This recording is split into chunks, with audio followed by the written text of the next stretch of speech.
Hello, what's going on, everybody? This is your boy Hebrew Thought. I'd just like to say shalom, peace, and blessings to everyone and wherever this video may find you. I just wanted to kind of give my take on some of the happenings that's been going on around South Africa. You know, South Africa has been in the news a lot lately, uh, really due to Grand Wizard Trump tweeting and a plethora of other right wing white supremacists, both on the internet and the media, talking about the land reform that the South African government has been proposing. And of course, like any time you have black people attempting to manifest destiny or exercise their rights for self determination, you have white people complaining and spreading a lot of false propaganda. Some of it is a little harder to believe than others, but when it comes to white people maintaining their white supremacy, there is no length to which they will go. You know, I mean, much of what you will hear from the conservatives and the white supremacists is a lot of out of date information that has been debunked. Um, in regards to the history of South Africa and the people that who have uh, uh, inhabited those lands. You know, see what you have to understand. Um, Anything related to the history of the indigenous people of South Africa was often hidden away in museums or carefully released from an archaeological standpoint and from a historical standpoint. I mean, as we know, history is written by the victors, not the victims. Okay.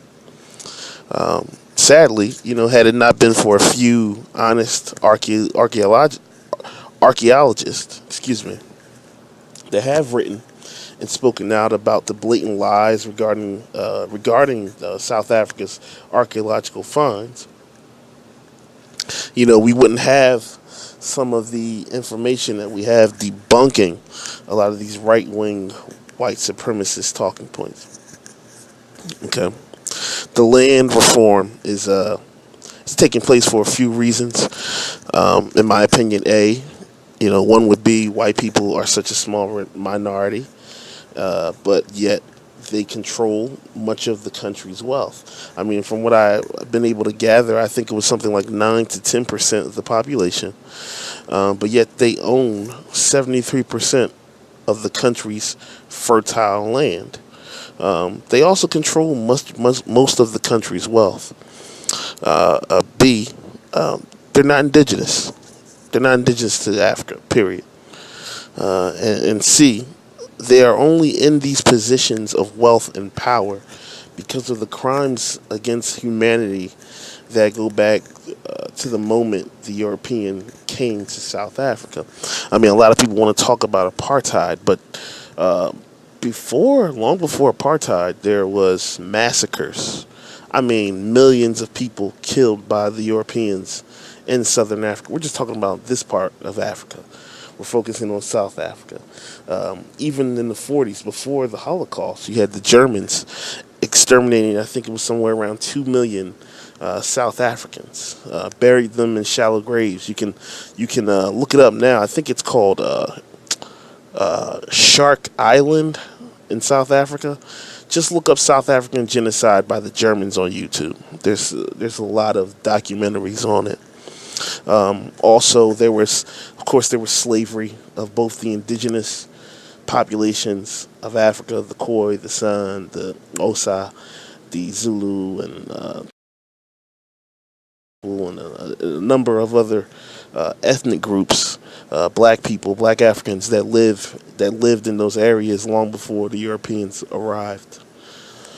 Um, uh, there was even some information that I saw in regards to local populations of the white settlers that would just go off and kill whatever hunter-gatherer native peoples that they would find, children, women, men, kids, it didn't matter. They would just kill them. Of course, they would rape the women. Often, the women would, because the whites would take the land. So, once they destroyed these people's way of lives, these people really had nothing else to do to feed themselves except serve the invaders, or be concubines or prostitutes. Sad, man, sad. It's some real sad information. But for me, the biggest lie that I was able to really kind of laugh at when I watch these videos and hear these guys talk, um, you know, they say that these people will actually say that the Europeans arrived at the same time that the Africans did. Keep in mind that these white supremacists will try to cause division by playing one side against the other, as they always have done in Africa. Recently they have been pushing the narrative that the Khoi and the San were actually in the area first, as if those tribes aren't also black Africans that are indigenous to Africa. The black race is not a monolith, and there are differences amongst all black people in Africa. But they're still black, still indigenous. And besides, the San and the Khoi have intermarried with the other Africans in the area for centuries. I was doing some research on the language of some of the Africans in that area, and they were basically saying that the Khoi and the San, they believe that they were the original people to have the clicks in the language, and as a result of that, though, they know that the Khoi and the San have intermarried with other African groups because they have found clicking languages as far up as Kenya, and that shows that the people that are in Kenya had to have had some interactions, or at least possibly even come from uh, the Khoi and the San also come from, or direct intermarrying or intermixing with the Khoi and the San specifically, like the Osa, who are a mixture of both. Even Nelson Mandela, he looks more like a Khoi or a San person. And I think he's Zulu. I'm not sure. But to keep it simple and short, all you have to do is look at the fact that you've had continuing groups of Africans inhabiting Southern Africa since the very beginning. And the notion that the Africans didn't get there until the same time the Europeans did is laughable. It's insulting. And anybody that believes that, you'd have to be a fool. I've even seen some videos where, and you know how I feel about so-called black conservatives, but I've seen some videos where you had some black conservatives spewing this false information, and that let me know that a lot of these guys, they don't even do their own research. They just listen to whatever right-wing talking heads say. Whatever white supremacy says, these weaklings will bow to it and regurgitate it. But that's on them. And like I said in previous videos, we have to excommunicate these people from the black community. And not just the so-called black conservatives, the ones that cape for the Democratic Party also. Okay, but to get back to South Africa, you can look at the kingdom of Mapangwe. Mapangwe. I believe that's how you pronounced it. But I'll leave a link in the description for a documentary that I watched. That was actually done by some white South African archaeologists, and I have to tip my hat off to them. They told the truth, even though you can tell that some of them begrudgingly had to do it with these stupid looks on their faces. That to admit that European settlers were pushing this idea that the Africans were not here and that they got there at the same time or before the Africans did, which is totally preposterous and laughable. And you can see it all on their faces as they're forced to talk about this, because the kingdom of Mapangwe, when the Europeans discovered it, They realized it was the largest kingdom in Africa at the time, and it was a bustling trading center that specialized in mining and shipping gold to Arab and Asian traders. The kingdom had structures just as impressive as the ones you would find in Egypt.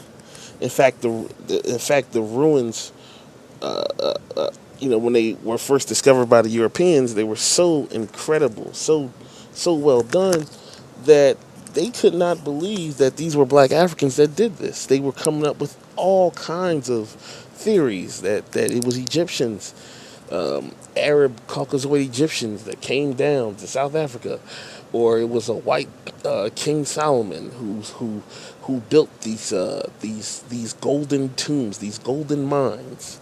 You know, just just funny, man. I just wanted to add my 2 cents because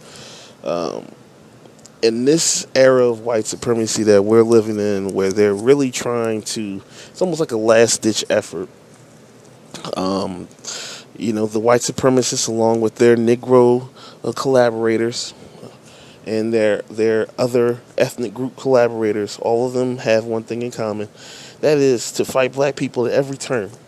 If you notice, they get upset with black people or try to fight us at every single turn. They never try to see things from our way, never try to help or to join our causes, which lets you know that they're completely full of crap. That's why I don't understand why, I don't know how black people can align themselves with Trump and his followers and the people of his ilk. You're aligning yourself with people like Jared Taylor or this group, the Siouxlanders in South Africa. I mean, these people are training to fight the South African government. They're training to maintain and fight their way of life. This is land that you got because of gross crimes against humanity. And in the court of law, you don't get to, if I go and steal something, I don't get to hold on to that something and pass it down to my grandchildren. I don't get to sell it for a profit, at least legally I don't. So what makes you think that you have the right to do that with the land that you have, with the positions of power that you have? You're in Africa. This is a black nation, a black continent. And you subjugated these people in their own land. Imagine how they felt, generations. And I have no problem with this. I see no problem with Africans wanting to forge their own destiny. And if they fail, if it turns into Zimbabwe 2.0, as many of the white supremacists are hoping and wishing for, then so be it. But it happened on their own. I think that, if the whites want to come back, they should, they should be forced to register as immigrants. The Asians too. If you want to come back, fine. But you have to understand that you're a guest in this country, so act accordingly. But anyway, that's my 2 cents. Like I said, I hope you guys are blessed wherever this video finds you. Have a blessed night, blessed day. God bless.